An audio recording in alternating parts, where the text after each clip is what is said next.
Well, good morning, everyone. We're going to, or afternoon, or evening, depending on where you are. Thank you so much for joining. This is the GFMA Legal Entity Identifier webinar. We have an all-star lineup today of subject matter experts and industry persons. I'm joined here in New York by Robin Doyle, Managing Director, Office of Regulatory Affairs at JP Morgan. And we have some really special guests today. Julie Ferraris, Senior Policy Officer at ESMA. Alan Deaton from the FDIC, who is also the new chair of the LEI ROC, the Regulatory Oversight Committee. And Stefan Wolf, CEO of the Global Legal Entity Identifier Foundation, or I say GLIFE, some say GLEEF. It depends on who you are. So we're going to get things started now with a couple of informational slides. First, I just want to indicate to folks how you ask a question of us. So what you want to do is you use your little toolbar on the right hand or left hand side. Click that little red caret, and it's going to open up a dialog box that allows you to enter a question for the staff. You want to type that in and press send. We'll receive it, and during the course of the webinar, we're going to try and triage these questions and to the extent possible, get them answered by panelists. If we're not able to do that, we intend to collate and collect these and get some answers and publish an FAQ document. So just a couple of other things that we're going to do at the outset. We're going to ask a couple of polling questions. So through a little bit of webinar magic, I'm going to ask you all to interact with us. So the first question is, what type of organization do you belong to? So just I could use the Jeopardy. I could use that music now, but we're just going to give it a couple of minutes. Oh, not even a minute.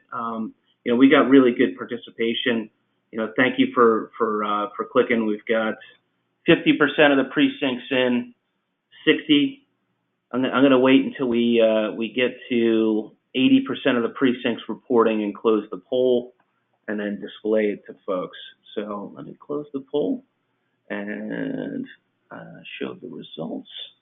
So interesting. We've got, and if you look on the, we've got a big mix of buy side, sell side, regulator, a lot of other. So that's really an interesting thing to see. So thank you for indicating what part of the world you come from. Well, actually, the next question is what part of the world you come from, or rather, what part of the world your customers come from. So I'm going to launch the second question. You could just take a look, where are your customers or clients located? So we've got 19% precincts reporting. I'm going to wait till that gets up to 80. Really interesting mix, interesting results I'm seeing here. I'm going to share with you in a second. We're up to 70% of the precincts reporting. I'm waiting to get to 80. We're almost there. And there we are. So I'm going to share this. Interesting, we've got a lot of folks from 12% from Asia, 42% from Europe, 38% from North America, and 7% from others. So real global mix of participants. So thanks a lot for letting us know who's with us and where your customers are located. We're going to move to the kind of meat of the presentation. I turn it over to Robin Doyle to make any opening remarks. Thanks, Will. That was great and interesting polling. So thanks everyone for joining the webinar today. As Will mentioned, as we go through the webinar, please, by all means, ask questions in the chat room, and you'll see we'll either feed them through to the panelists. I may be responding to some directly to the group through the chat room, and then we will publish the Q&A following the webinar. So again, thanks for joining. Let's get started right off with Julia Ferraris from ESMA, and Julia is going to take us through things that are happening in Europe with the LEI. So Julia, I turn it over to you. Thank you, Robin, and good day to all. I'm Julia Ferraris, and Senior Officer at ESMA, I'm looking at the EU reporting requirements across a varied set of sectoral legislation, and my team is there to ensure consistency and synergy among different data sets that are reported to the regulators. Today, if we can go to the next slide, I will focus my intervention on three main aspects. So first, starting with why the LEI is key to support the MiFID II objectives and also other regulatory activities more generally. Secondly, I will move on to an assessment of the first year since the MiFID II implementation. And I will conclude then with what is coming next in terms of what are the new requirements, focusing in particular with EMIR, REFIT, and SFTR.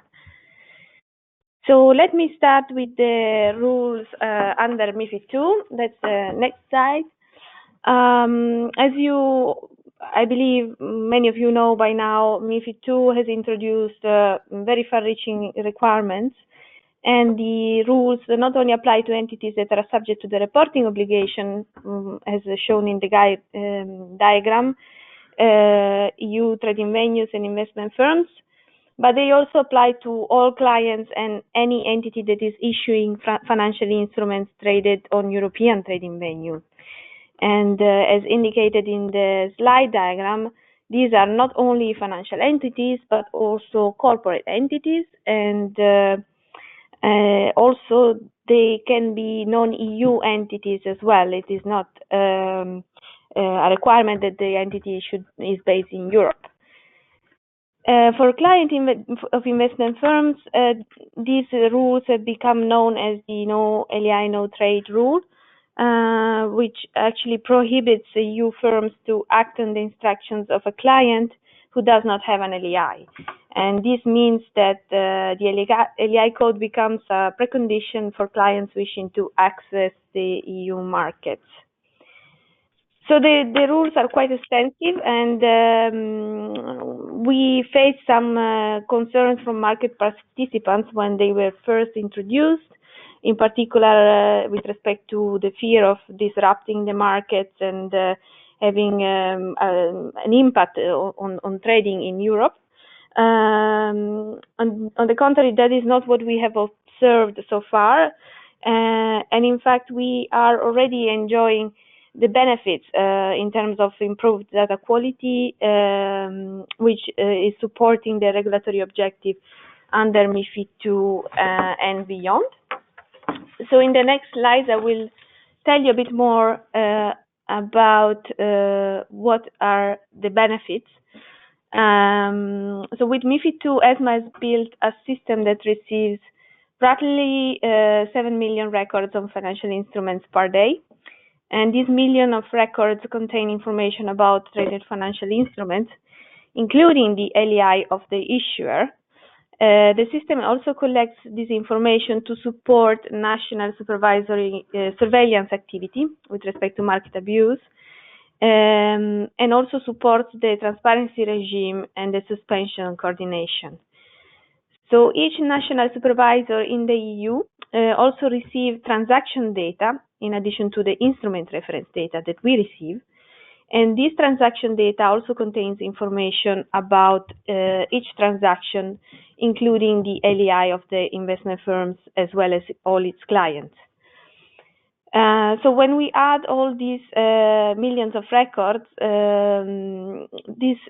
we can see that there has already been a major leap in market transparency that was previously not available.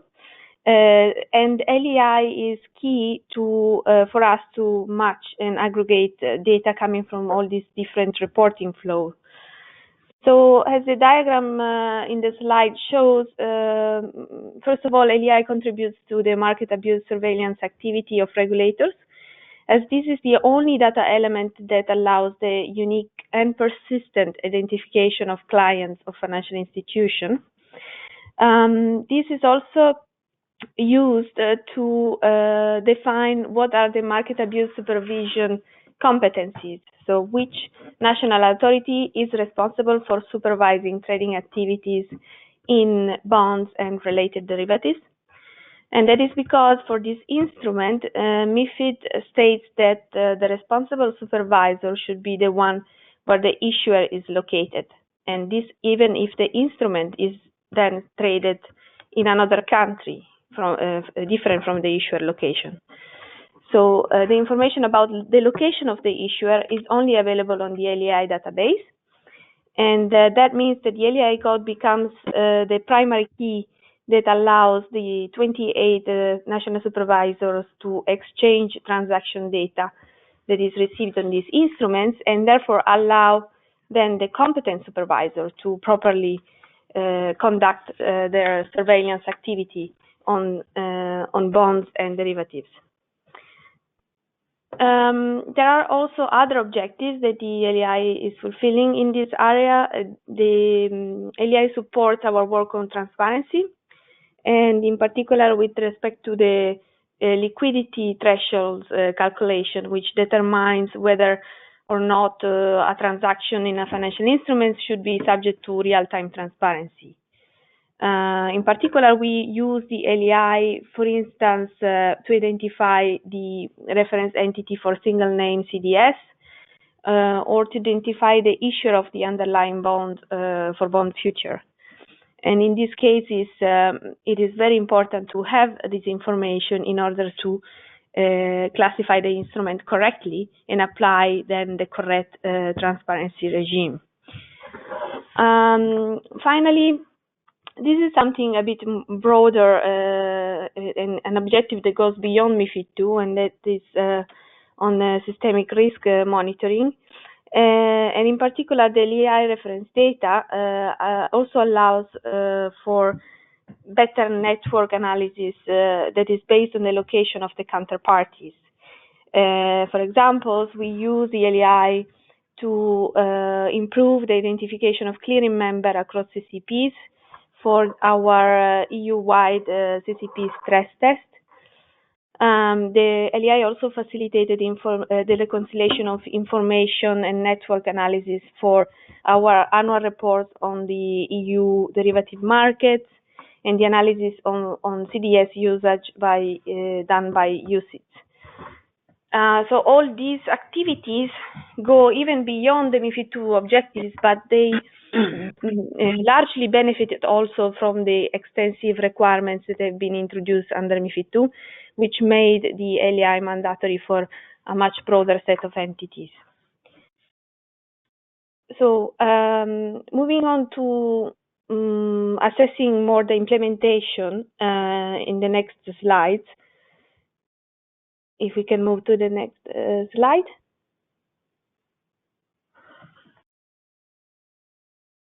It doesn't move.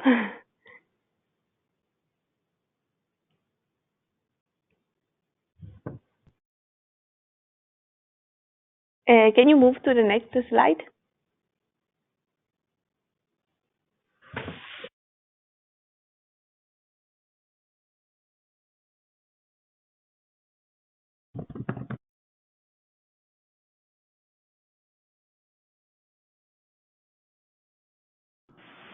Julia, just keep going. I'm just having a little trouble with the slides a second. Okay, sorry about that. Okay, I will move on.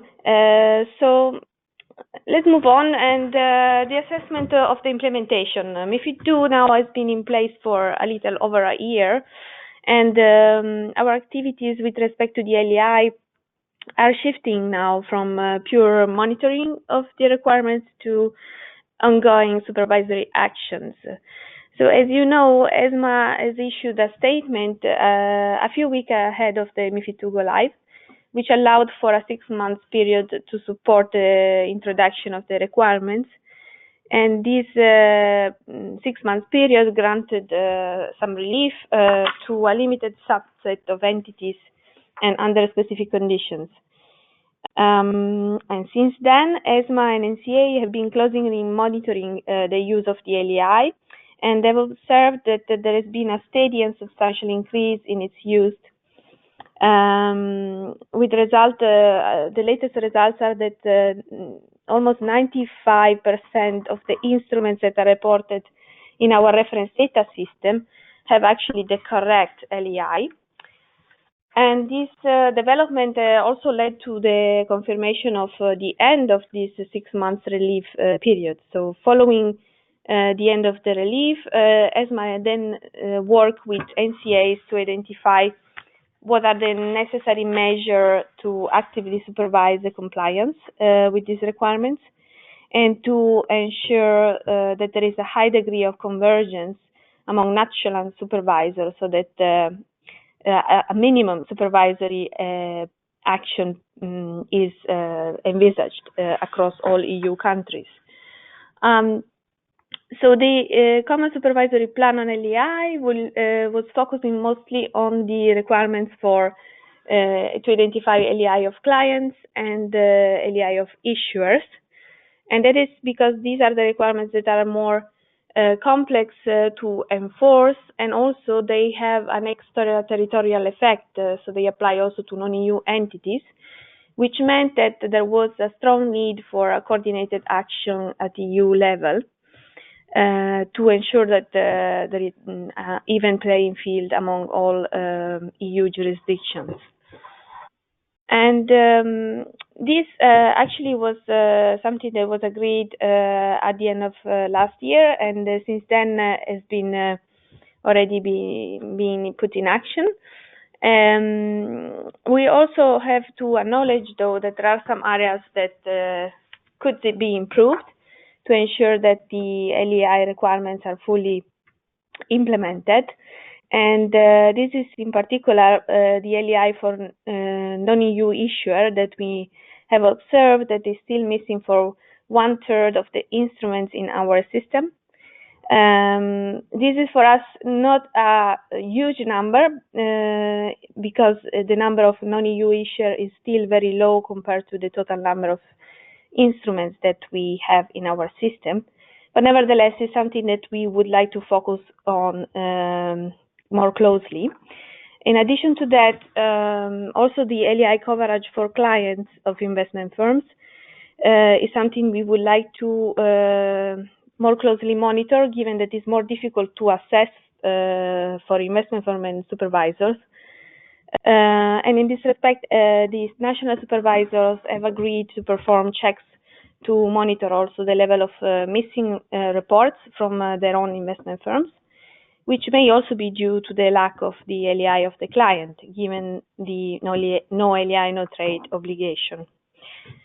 So all the results of these assessments have been and will be used to inform our board on the status of the LEI coverage, and also to decide on what minimum supervisory actions are needed to address any further coverage issue. So over the past year, this is what we've been focusing on. We have also developed a broader data strategy, which is described in my next slide. Julia, before you move to that next slide, may I ask you a question that was submitted ahead of time? Yes. Thank you. So, because it does relate to the commentary that you just went through, a question was submitted in advance of the webinar. If an LEI status is lapsed, what is the obligation to report the LEI to ESMA? Okay, yes, on this question, so different requirements apply depending on the type of entity. So if the entity that is required to have the LEI is the entity that is subject to the reporting obligation, so for example, a trading venue, then such entity is required also to report a duly renewed LEI, so the status lapsed is not accepted. For entities that are required to be identified in the report by the reporting entity, for example, the issuer of a financial instrument that should be reported by the trading venue. In these cases, we don't have any direct supervisory power on the third country issuer, and therefore the requirement is only to report the LEI, and the status lapsed is not rejected by our system. This being said, this is because of the limit in our supervisory mandate that would not legally enable us to make reporting entities responsible for the lack of renewal of the LEI of a third party. But at the same time, we also are mindful to recall to reporting parties that there are also contractual arrangements between LOUs and the registrants, and renewal is always part of those arrangements. So this type of clarification should be passed by the trading venue should pass this clarification on to the issuer so that they are aware of these broader arrangements. Yep. Was that? Thank you. Yeah, thank you for that. And, yeah, and actually, there was actually one other question that came in just as you were speaking, and so maybe very quickly you could just touch on this. The question is, since you're getting the LEI, why do you still require other information that is basically contained in the LEI as well? It would be helpful to have an example of what is this additional information. Sometimes we need to combine various data sets, and so we need explicitly to know to have this information in the report rather than having it to retrieve it from Glyph. But without knowing exactly what is the duplicative information, it's difficult to answer. Perfect. Okay, great. Thank you, Julia. Please continue on. Okay. So moving on, I was saying, yes, we have now developed a broader data strategy, and all ESMA activities that are related to LEI are now part of this strategy. The strategy has 5 main pillars, and in particular focus on ensuring data consistency and allowing for synergies among different reporting requirements and data sets that are reported to ESMA. So in terms of governance, we have centralized all policy decisions related to reporting in one single committee here at ESMA, Committee of Regulators, to ensure that there are no inconsistency when data reporting requirements are being developed. At the same time, we also have tried to ensure that this ISO standards and common data reporting standards are used across all the rules that we are mandated to develop going forward. And in particular, I'm talking about the LEI and the ISIN. With respect to the implementation of the strategy, similarly to what I was discussing for LEI earlier, we have broader data action plans for all data collected by supervisors to ensure that the data received is of good quality and to ensure adequate monitoring of the information received. And finally, we try to also reach out to stakeholders and respond to any sort of unclarity in the reporting requirements, which are most of the time very technical and requires detailed explanation beyond what is set in the rules. And for that, we have launched a communication campaign as well to improve and increase awareness about the reporting requirements, but also the identifiers and data standard used in our reporting requirements. So this is broadly what our strategy will look like in the next coming years. I would then move to an overview of what is coming next and what are the priorities in this area for the next year, and in particular with respect to 2 important pieces of legislation, that is EMIR REFIT and the Securities Financial Transaction. So starting with EMIR REFIT, as you know, we have the EU is reviewing the full EMIR package, and the review is ongoing by the EU co-legislators. So these are the Commission, Parliament, and Council at a higher level than ESMA. So the level 1 package, so the text that then will include the mandate for ESMA to develop the reporting requirements is still being discussed in the trialogue among Commission, Parliament and Council. As it shows in the timeline, the text is not final yet, but following the finalization of the text, ESMA then planned to revise its own reporting standard on EMIR. And I would say at this time it's too early to comment on the review, on the content of the review. And that is because the timelines have shifted quite a bit, and we were expecting to receive the regulatory mandate within this quarter, but it is still unclear at this stage if this will happen. But what we can say it's that, well, in terms of timeline, once we receive the mandate, we would need 12 months from the time we receive the mandate to complete the review. And this review will include, of course, industry consultation and developing the final requirements.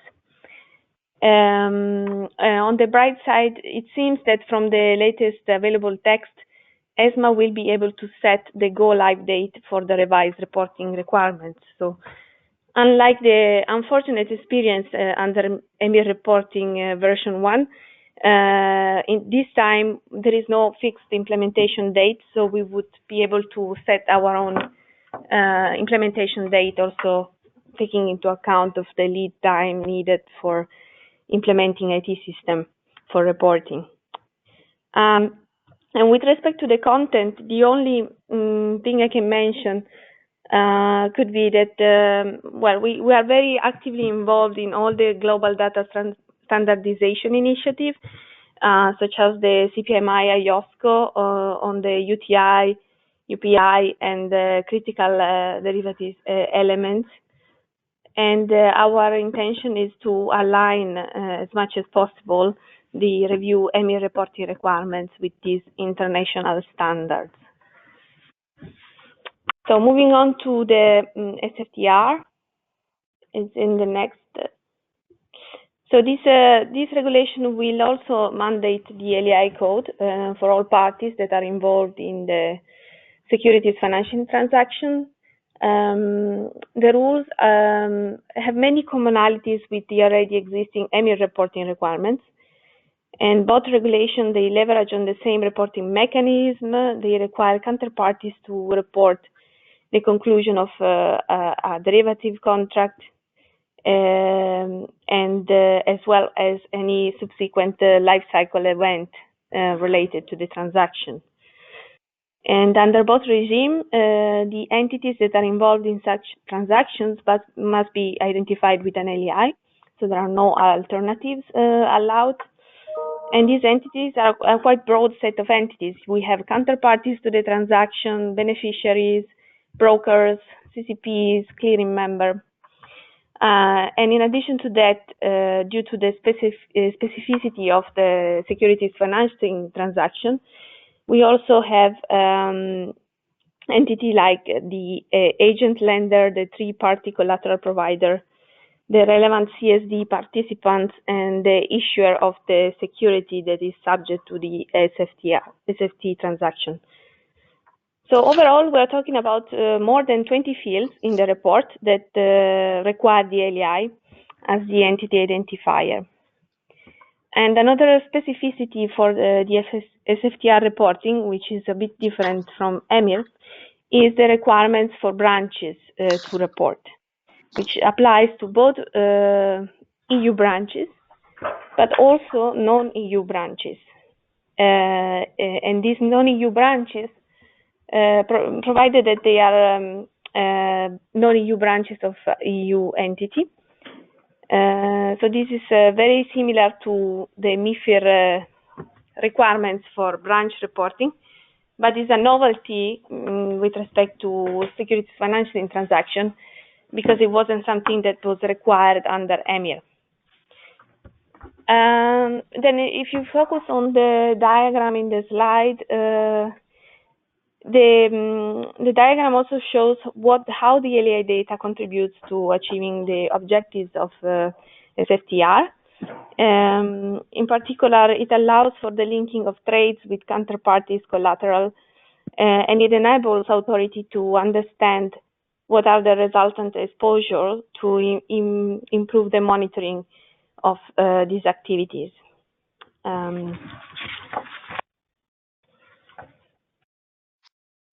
So to conclude on SFTR, it's also important to note that this widespread use of LEI also facilitates the aggregation in the EU, and also the subsequent provision of to the FSB as part of the global SFT data collection and aggregation initiative, to which we are taking part. So it has also a global aspect to it.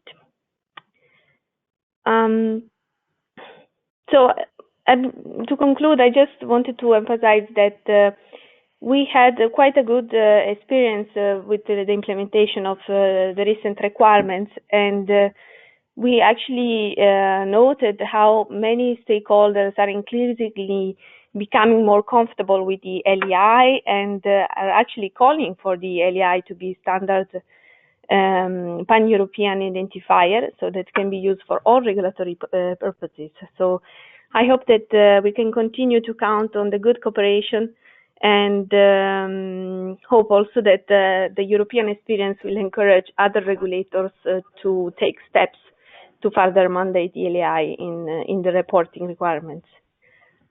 I think I can stop here, and happy to take any questions. Yeah, thank you, Julia. I think I'm going to just move along right now. There are a few other questions which you and I will endeavor to answer through the chat room as we go forward. But thank you, and thank you for that last message, because I think it's really important. And we do have a slide up now on the webinar that shows some of the more recent the rules that are more recent rules and rules that are coming. But in addition to what you just described for Europe, I will note that in India, we've seen some significant mandates of the LEI that started in 2018, not just for OTC derivatives, but more broadly. Similarly, in Mexico, we've seen derivatives reporting having mandates. So again, you know, a pretty significant step there. So we've seen growth in LEIs as a result of some of these mandates. And then kind of going forward, as we're looking at the slides, we have a couple things happening. We do have the Financial Stability Board's peer review on the implementation of LEI. That report will come out in May. That will give us a good overview of the countries that have adopted LEI and those that haven't, plus some additional information on, you know, challenges and benefits to the LEI. Clearly, Julia, thank you for highlighting some of the significant benefits ESMA is seeing from obtaining the LEI in the work that it has to do in its supervisory and regulatory requirements. So clearly benefits there for the regulatory side. We touched on Europe, and then Asia Pacific. There's a number of different rules. I mentioned India, that was 2018, but coming forward now very quickly in Australia and Hong Kong for April 2019, there are rules mandating the use of the LEI. In Malaysia as well, we see for their large value payment system requirements to use the LEI. So quite significant momentum in the Asia Pacific region. In addition to this, I believe that Korea is expected to have mandates in place leading into 2020. So again, very significant movement in the Asia Pacific region. In North America, there's a very recent rule that just came out from the Office of Financial Research mandating the use of LEI in cleared repo transactions. So again, expanding beyond the scope of derivatives markets, also in the United States. And of course, you know, in the United States, derivatives reporting has been in place for quite some time. So needless to say, there is quite a bit going on in the world with respect to LEI. You can see on the GLIFE website I believe it's under the LEI data tab, but Stefan can correct me later, where there is a list of all the rules that mandate and request the LEI for use in regulatory reporting. There's somewhere in the range of 90 rules out there, and I believe approximately 40 of those rules actually have a mandate for the LEI, so quite significant rulemaking across the globe. So just a brief, touch on the status of the regional impacts of rulemaking for LEI. Again, you can look at the website for more details, and Stefan has some detailed slides as well in his section on this, which we won't cover again, but certainly you can look at them for more information. With that, then, I think we're going to turn it over to Alan to give us a little bit of an update from the Regulatory Oversight Committee, the ROC, as we finally call them. And as Will mentioned earlier, Alan is the new chair of the ROC. So Alan, thank you, and turn it over to you. Okay, thanks, Robin. I appreciate that introduction. Hopefully you all can hear me. I was not able to join the webinar online, so I will try to give you cues as to where I am in terms of slides. So if something seems off, like the seconds of delay, just please stop me and we can get aligned. But thanks for having me, and thanks to all the members on the line for your input to the ROC's various consultation on policy matters. We'll talk about some of those during the time here. But your feedback really helps to make better policy and helps the ROC to respond to industry needs and concerns, and I think generally leads to better outcomes, and that's definitely our collective and common goal. So why don't we just go right into the agenda, which is my slide 2. There's a slide that says agenda on the top. I want to talk briefly about some of the governance changes within the ROC, move on then to talk about, give some updates on selected ROC work streams, and then wrap up with a brief discussion on the ROC's work plan and some of our priorities in the next year to 2 years. Moving to the next slide, which is the slide 3 on governance changes. As Robin mentioned, I am one of the new chairs of the ROC. I'm I guess the head of the chairs group for now, and then there are 3 vice chairs that support. Those are Francois Laurent from representing Europe, Piva Sudavan representing Asia, and Jürgen Boyd representing what we call rest of the world. We sort of lump the many geographic regions into one. So we have a total of 4 chairs. Do expect that within a year we will rotate chairs, so that I will become a vice chair, and then one of the chairs will in this particular case, it will be Francois, will become chair in about a year. And so that's typically how the cadence usually works. But we will be chairs for at least 2 years with a possible extension of an additional year. And certainly look forward to taking the work of the ROC forward and working with industry to move the system forward. I should also note that we have a new chair of what is one of our standing committees under the ROC, the Committee on Evaluation and Standards, and that is Dominique Durand from Banque de France. And so she will be moving the work on the technical side forward or on behalf of the ROC.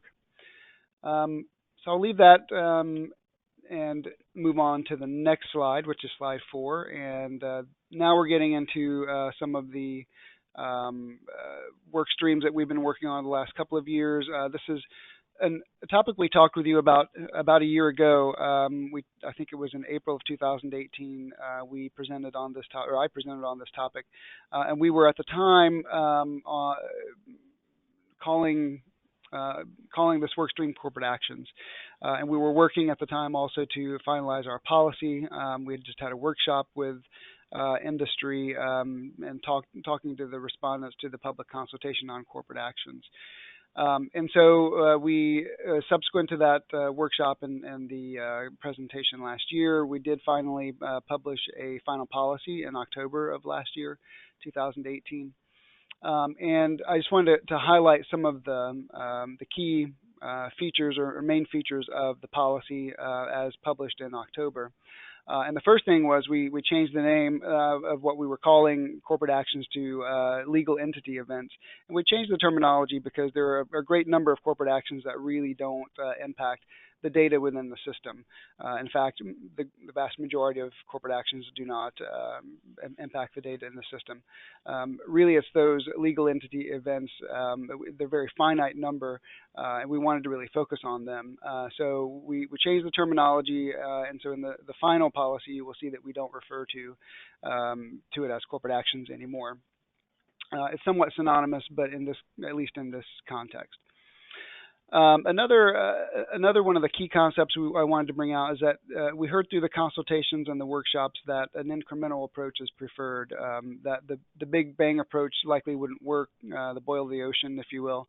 And we certainly agree with that from a ROC perspective. And so there's a clear preference among all parties really to have a stepwise implementation and to focus in the shorter term on those things that are relatively less costly to achieve but also have greater impact. So some of those legal entity events that we'll be really focusing on in the short term with respect to this policy would be things like name changes, address changes, mergers, acquisitions, those kinds of things. And then to place a lower priority of implementation on events that don't occur as frequently, such as reverse takeovers.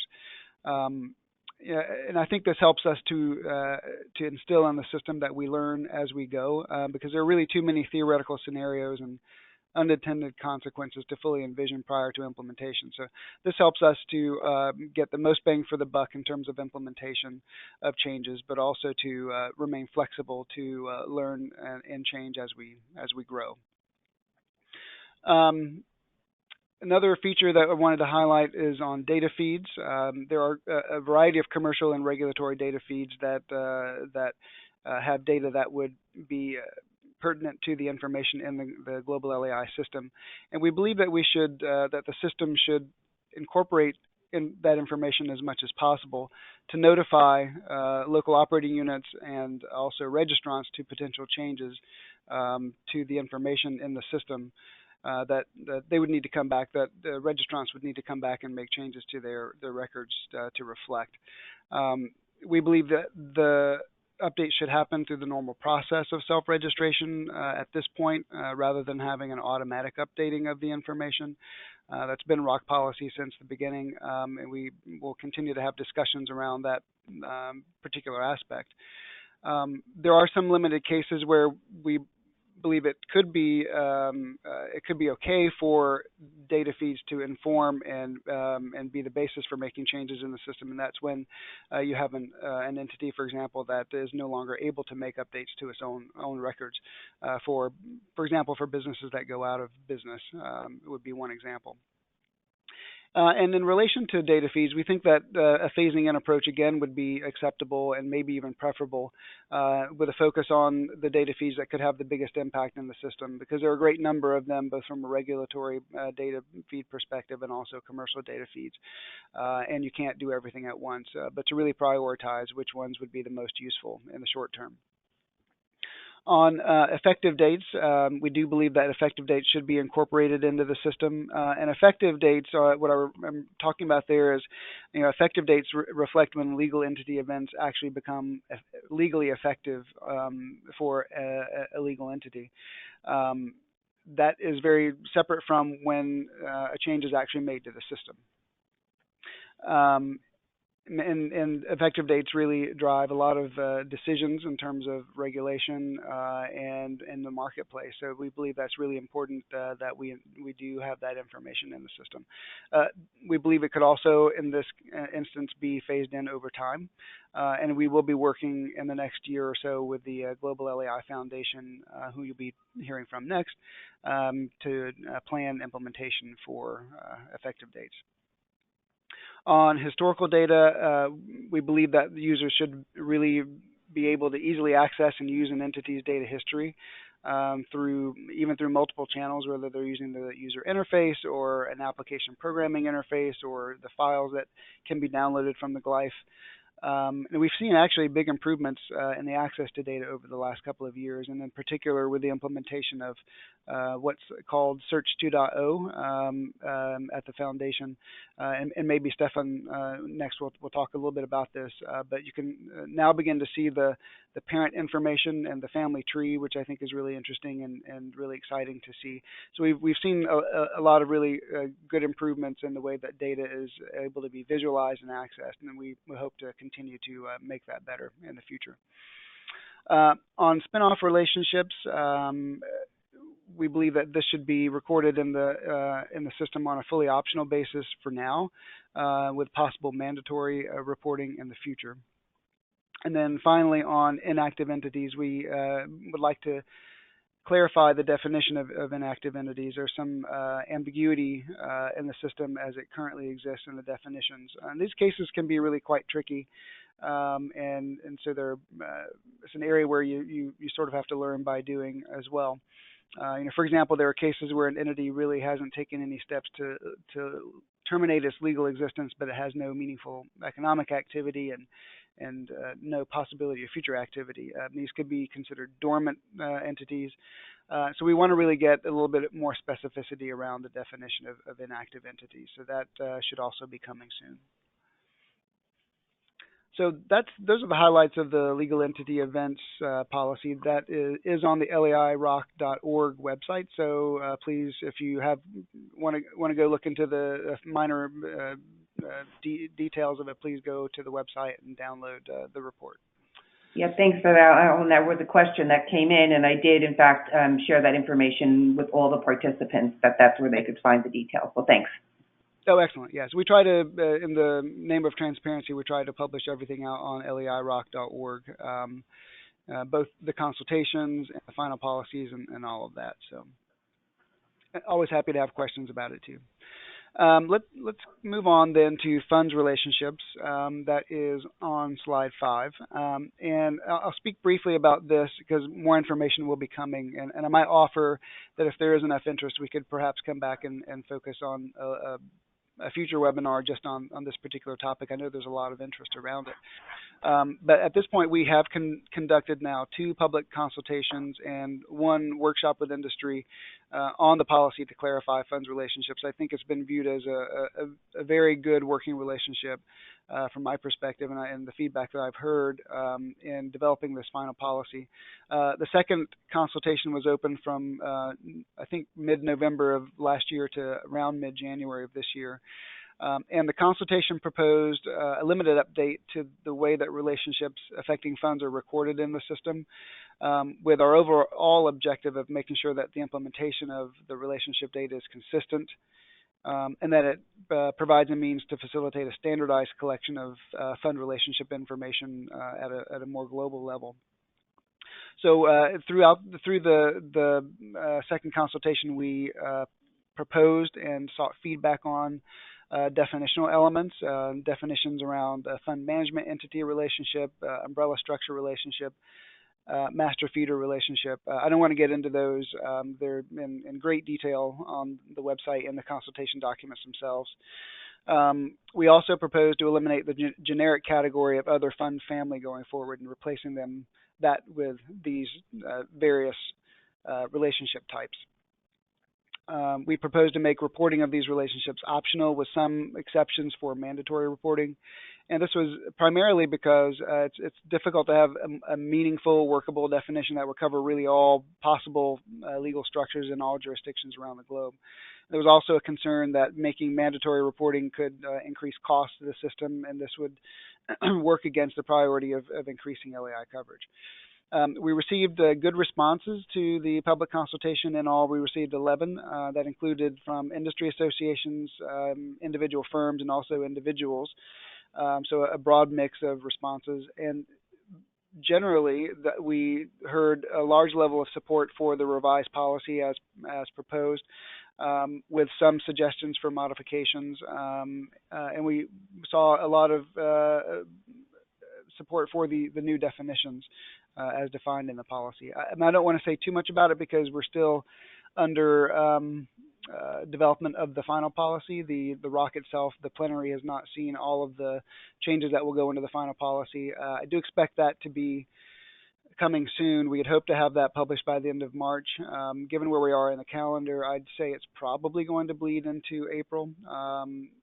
But after the publication of the final policy, what I could offer is that if there is desire, we could come back and talk in more details about the final policy and how it should be interpreted. So let me move on then to slide 6 and talk about, and this is my my last slide, talk about the Rockwork Plan for 2019 and beyond. So we had our last plenary meeting in January and talked about the variety of things that we have going on in the system and in our various work streams. And we have a lot of work streams that are actually closing down this, hopefully this year, bringing to conclusion, like funds, for example. And so there were three things that we really talked a lot about. One is data quality, and the ROC really places a high value on the quality of the data in the LEI system. In fact, we have a standing working group that's dedicated to looking at data quality issues. It has most recently been focused on the accreditation process, which has wrapped up also in the last year. And so it's time to reevaluate the mission of our data quality working group and set it on a sustainable path. And also, along with the Global LEI Foundation, to take a more proactive approach to looking at data quality and making it the best data quality that we can. So we really want to work with GLIFE and its data quality team to strengthen the processes and the procedures and the oversight of the LOUs to ensure that we have good data quality in the system. On strategy and vision, we really believe from a ROC perspective that the system has been successful so far. It's not perfect, nothing ever is, but we want to make it even more successful in the future. And we've created a group to look at broader trends in the economy and finance and in industry to look at how these developments might impact the system, and to ask questions like, how should the system grow and change to meet new unanticipated needs? We would expect that also that there's going to be some recommendations for the GLIFE and for the ROC coming out of the FSB thematic peer review. Robin mentioned this. We won't see the final report until probably sometime in May, as Robin said. The FSB is taking up that report in its discussions at its April plenary meeting. But after that date, the ROC will sit down and look at how to incorporate any recommendations into its vision and strategy going forward. Stefan Wolf in the next presentation may also talk about his vision for the foundation and its work, and so I think that we will want, as a ROC and as the GLIFE, to make sure that vision and strategy that they are in, that we are coordinated and that we're not in conflict with one another as we move forward. And then finally, on LEI expansion, the bottom line on this is that we do need to expand the system and its reach. We now have a fully operational system that is very scalable, but the full benefits of this system will only be realized as we get much closer to what might be called universal adoption.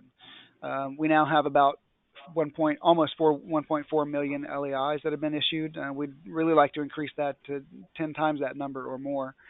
And there are two main ways that we can do this. Robin talked about some of the newer or upcoming regulatory mandates. That's one way to do it. And certainly we encourage all ROC members to look at ways regulatory reporting can benefit from the use of the LEI. And we're seeing a lot of movement in that area, in particular in Asia, as Robin mentioned. But there's also another critical piece, and that's voluntary adoption of the LEI by market participants. And we see these things working in tandem, not one over the other, but they really work in coordination with one another. We believe that market participants have an active role to play in promoting the adoption of the LEI and can even voluntarily adopt the LEI or request that their counterparties have an LEI. And we're seeing this happen more and more, and it's my belief that once we see that happen on a more large scale, and we really reach beyond just financial services sector, is when we will really truly see the full benefit of the LEI in a system that we've set up. But those are some of the things that we'll be working on. I think probably running out of time, so I will stop there and maybe field questions if there are any. But I guess at this point, Robin and Will, I'll turn it back over to you. Yeah, thanks, Alan. Appreciate that. Just one super quick question that came in. It was about whether the U.S. government agencies will all get LEIs assigned to them. Any thoughts on uptake of the U.S. government agencies?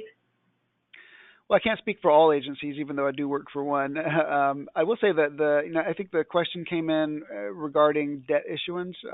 Yeah. Or Correct. yeah, something like that. The U.S. Treasury itself does have an LEI. That's of course only one. It's the main issuer of debt for the U.S. The eligibility of government entities to have an LEI. We're actually working on a policy or at least a policy statement on that from a ROC perspective. There are the U.S. government agencies can be eligible. There's not a global standard on that. So I'm kind of talking around the issue. I can't say that there's a requirement for U.S. agencies to get an LEI. But they certainly would be eligible if they have legal personality and are able to enter into contracts and financial transactions, et cetera, on their own. No, I would say is place pressure on those agencies that you think should have LEIs to get one. Perfect. All right, good. So we're going to wrap that just so that we can get to Stefan. So Stefan, without any ado, let's just turn the agenda right to you. We have 15 minutes left in the webinar, and I know you have good content here. So let's move right into your section. Hi, Robin. Thank you, Robin and Will. And if I speak double the speed, I will get my 30 minutes into 15. Yes. No, I'm not going to do that. Actually, for the sake of time, I have a few slides with accomplishments and last year wrap-up and things like that. We are going to publish the slides. GFMA is going to publish the slides. So if you allow me to skip that for the sake of time and go straight to the live presentation. Will, if you could hand over the moderator role to me, please. In the meantime, this is my fourth webinar. I'm very grateful for the opportunity to talk with you and for the invitation by GFMA and by the organization. This is a perfect opportunity to update you from time to time about what we're doing. And now you should see my browser window on screen. Is that correct? Not quite yet. I think you have to show screen. Yep. Perfect. Now I can see your browser window. Okay, this is the old familiar start page. Many things have changed underneath, and what I would not going to talk about today is the business development, the number of new LEIs, the trends, and all of that. I just want to point you at our live blog. If you click on that, then you see our business report, and we cover all these statistics there. So for the sake of time, please refer to this source.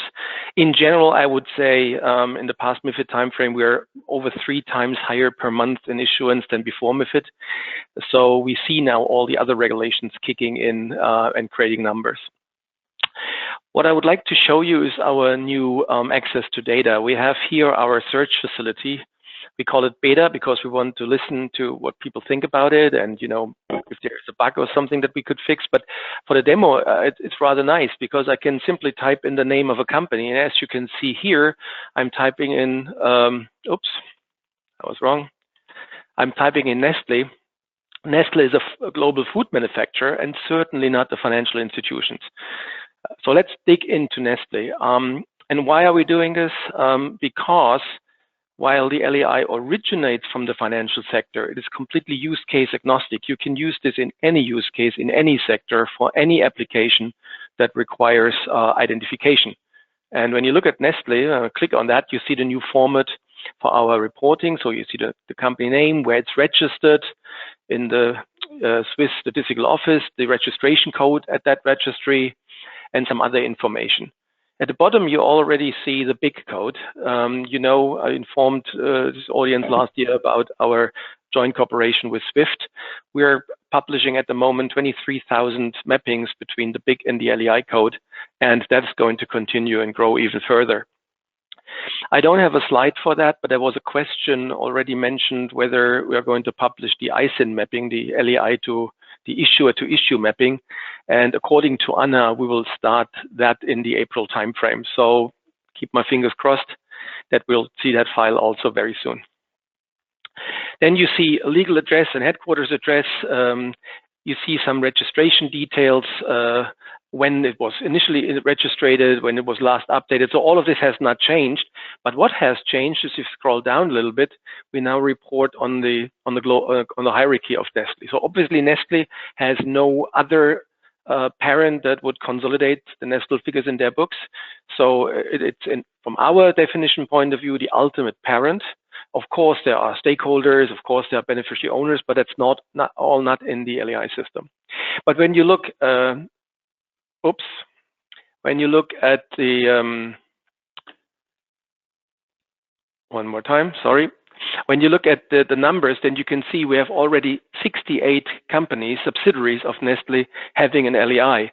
And if you scroll further down, you see this is a nested structure. So when you click on one of them, then you see that the hierarchy goes even deeper than that. And altogether, we have also 109 what we call ultimate children. This is the leaf level of the hierarchy tree.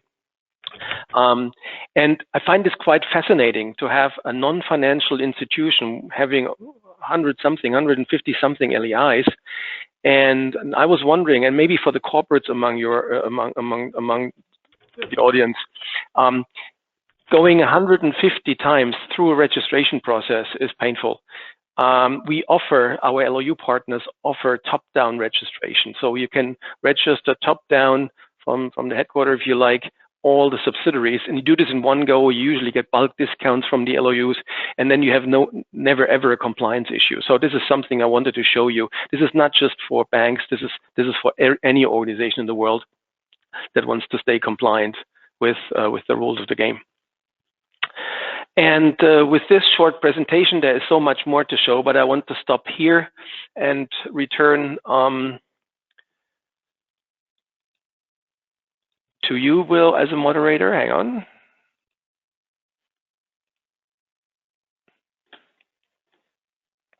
You got it back? Yep, we're back. So I was on page 6.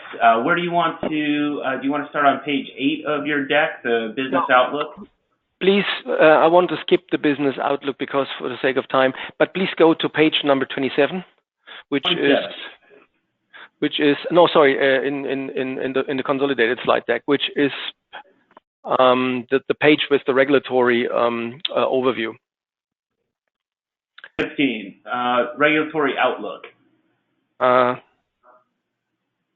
You're right now on page 15, which is my page 34.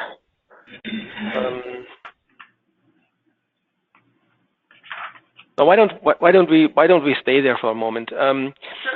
On the previous slides, there were like 6 other slides where we show in detail the regulation per country, and this is the old regulation from 2018 that kicks in 19, and also upcoming regulation.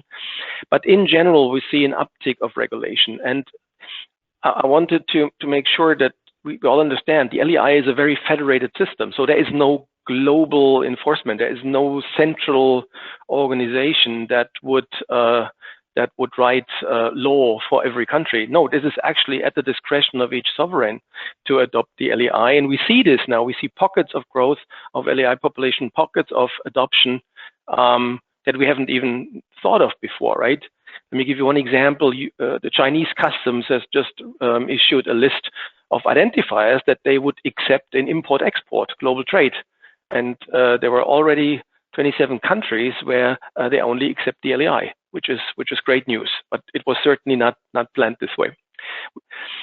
If we go to the program that we have ahead of us, which is the next 2 slides. Yeah, you see we have had a perfect opportunity in 2018 after this huge surge in LEI adoption through MiFID, MiFIR. 2018 was the year of making it right. So we worked very hard on many projects. You know, we have the website now up and running, and these are now the projects that we want to show you what we're doing right now. So first of all, the LEI System 2.0 search will become a challenge routine, will become an API. All of this will be accessible through multiple ways. We'll start the mapping initiatives with mappings like the ISIN and other mappings. We are going to have a data governance API that is brand new and also worth another webinar, where people can check the data quality and check the data of an LEI issuance prior to the publication, which is predominantly with the protocols with the LOUs. We have a number of projects running on improving data accuracy. Ellen was already referring to the CES group, the work stream on quality. We're very much aligned with them on our attempt here. We also have seen that many other standards like FIBO, like BEAN, like ISO 20022, many standards that are relevant for you have a representation, a semantic representation of the LEI. Unfortunately, it's not always the same. So we're working on a kind of like meta model, a plug-in module to other standards. We're also working on the digital front very heavily. That's going to be a bigger announcement later this year. And of course, we're working with the industry and to see how the LEI could support the blockchain industry. We have a lot of pilot projects with individual organizations, just to mention the Asian Development Bank or US Custom and Border Protection, and all of that together with the ROC policies will pretty much keep us busy this year. And if you move, can I stop you and ask you one quick question just on your 2019? There was a question that came in that asked, it says we have concatenated files and golden copies files in the GLIFE. Why do we have both versions? I think it might be worth just touching on that question. The concatenated file is the collection of all files. We pull all files together and simply put them all into one file. No changes, nothing. We just take what comes from the LOUs. And that is if you like, at the moment, authoritative source. However, users reported that they find it difficult to parse this file. You have several issues, like for instance, LEIs in transition would pop up all of a sudden twice, and you need to understand the business logic on how to deal with all these status information and so on and so forth. So we created the golden copy file, which for convenience reasons, which is much easier to absorb. It's one file, one record per LEI. It includes the entire history. Ellen was talking about the corporate event. So everything that has changed in the global LEI system over the years is recorded in that file. And we even add geocodes for those who would like to enrich their applications or check the geolocation of a counterparty. So the golden copy file is an advancement, is a service, if you like, to the public, and what we hear is really positive. And with this, I would like to use my last 4 minutes, which is very short time, but maybe this is something that we come up with this audience more often, and we go into what we call GLICE 2.0. Now, Global LEI System 2.0 is a vision. It's not a project we're implementing at the moment or something like that. It is a vision that we have created for a further broader adoption for the LEI. And before I explain what that means, take a look at the goals that were associated with the Global LEI system, pretty much from the G20 FSB after the Lehman crisis. And many of these goals have been achieved. So I would not be surprised if people in regulation and people at the FSB consider the current situation much more comfortable for them for managing systemic risk than it was like 6 years ago. But other goals like identifying participants in any financial transactions, we're at the beginning of this. We have, for instance, the first tabbing into payments. We have the first tabbings into credit. So we can't say that we have reached the peak there. Also to establish the LEI as broad public good. Still, there are many people around to think that the LEI is a reporting tool, something that you need at the end of your process just to report something to the regulators.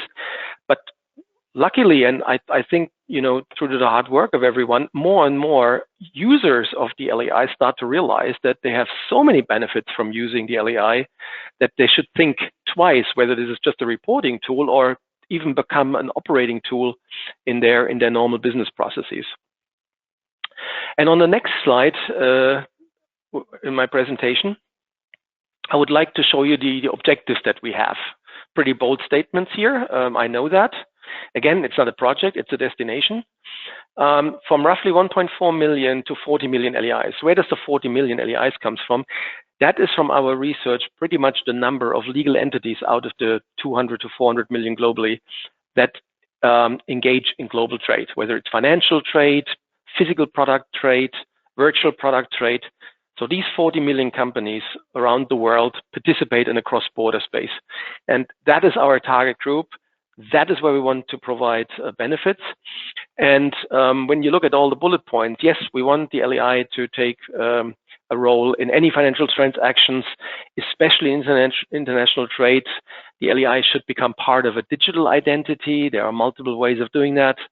The digital identity that should then link to people and their roles and standards that are developing there. We want the LEI reference data to be as good as possible. We call this a best effort approach, and we're working very hard on quality and timeliness of the data.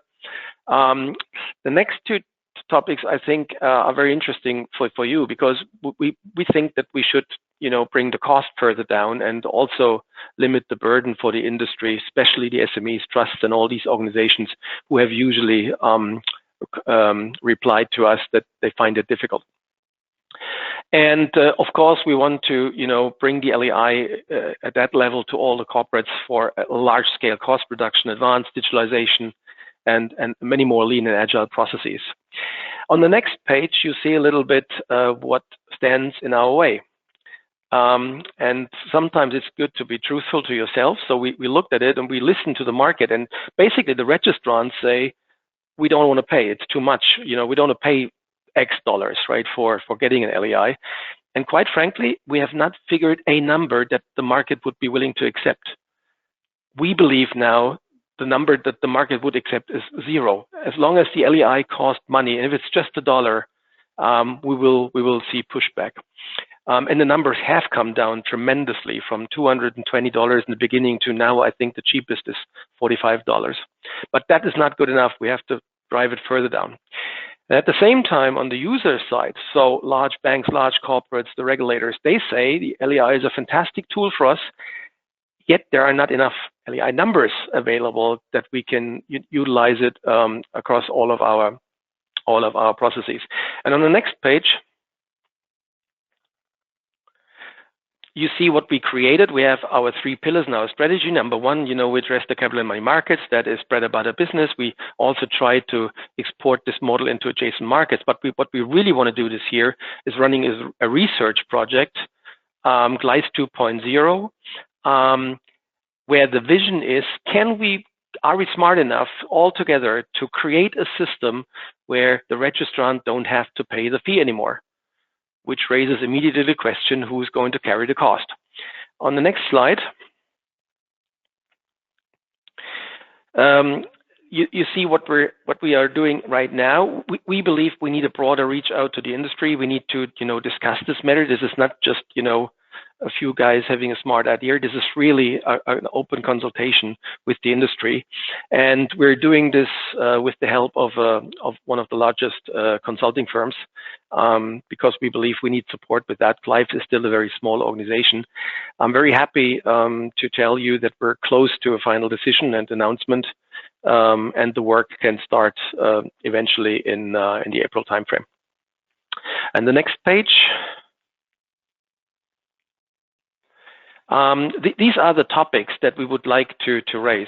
What is the role of the LEI issuer? What is the role of large banks acting as registration agents? How can they work together and collaborate to make this a more seamlessly and more easy a journey for the registrants? What are the pricing implications of that? When we say zero fee to the registrant, what does it mean for the GLICE internally? So all of these considerations. Antitrust considerations. We're always good, to look into making this an equal treatment policy game for everyone to join, and nobody dominates and dictates this. So we want to keep that, of course. We might need to look into our legal frameworks. There might be some adjustments that we need to do for a next version of a GLICE, but still we want to ensure the ability to maintain audit and require the highest quality. So the good news here is we're not touch basing on any policy decision. We're not asking for policy change. We're saying we accept the policies and we accept the upcoming policies, but we want to change the business model. We want to make it easier and cheaper for registrants to obtain an LEI. And then once everyone has an LEI, the number of applications are numerous. And with this, I would like to come to my last slide. Follow us on LinkedIn, Twitter, and YouTube for more information. I just have shown you the blog site, but we usually update the public using social media these days, and we would welcome you very much. We would like to welcome you very much as subscriber to these channels. Thank you very much, and with this, I would like to hand back to Robin. Well, it's headed it back to Will, Stefan. Thank you so much for your update. I just want to indicate to the folks that are on the line, we will be distributing the slides. We'll make sure that the links work in those slides.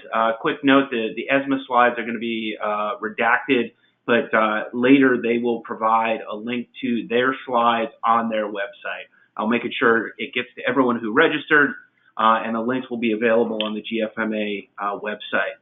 So with that, I'm going to close. There are a number of questions we didn't get to. We plan to aggregate those and share a document out to the registrants with the answers. Thank you all for joining. A special thank you to the panelists, and we hope to see you out there in the LEI space soon. So thanks, everyone, and have a good day.